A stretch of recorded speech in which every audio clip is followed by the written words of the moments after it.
In some cases, such as automobiles, these companies have been effectively forced to produce locally by China's trade policies. In others, the nature of the business makes it necessary to be close to Chinese consumers. Whatever the reason, tariffs will have a minimal impact on many of these U.S. operations. GM offers a good example.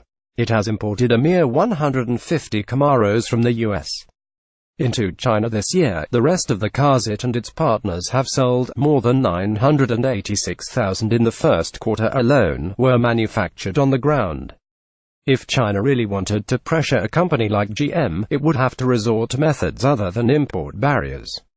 What might that look like? For one thing, bureaucrats wield tremendous control over the life and death of companies in China.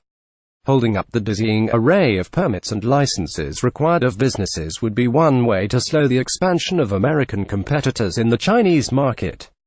A more powerful and potentially devastating weapon would be a boycott of U.S. products. Beijing has used such campaigns in past disputes, sometimes with catastrophic consequences. 6 years ago, amid rising tensions with Japan over a batch of disputed islands, China used state media to rile up protesters who attacked Japanese cars and businesses. Sales of Toyotas, Hondas and Nissans all plunged as a result. More recently, China tried to pressure South Korea into ditching a U.S. missile defense system that Beijing perceived as a threat.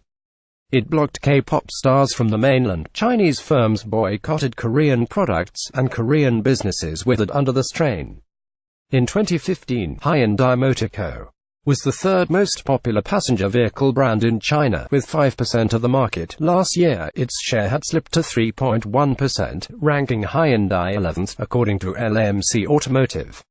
You might argue that pressuring U.S. companies in this manner could backfire.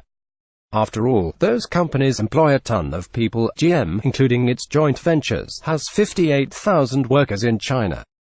But Beijing has previously shown that it's willing to absorb such costs to meet its strategic goals. Amid the anti-Korea campaign, Kia Motors Corp. reduced the working hours and pay of its Chinese employees as sales sunk. In the current dispute, China has so far kept this sword in its scabbard, possibly because it wants to present its response to Trump's tariffs as reciprocal. Because of the imbalance in U.S.-China trade, however, there's a limit to how much Beijing can match Trump's tactics with tariffs alone. There are only so many American imports to tax, if or when the authorities choose to go after U.S.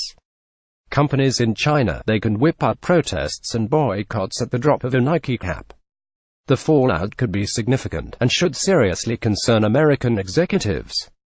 Imagine what would happen to GM if its sales in China, which represent more than 40% of its total, fell in similar proportion to Toyota's in 2012. Or if Starbucks, which is opening a new store in China every 15 hours, saw its coffee shops ransacked by protesters.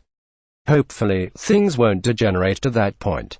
But in their apparent naivete, Trump and his advisors have stumbled into a wrestling match with an authoritarian state capable of rallying far more public support for its positions than Trump could in a divided, democratic America.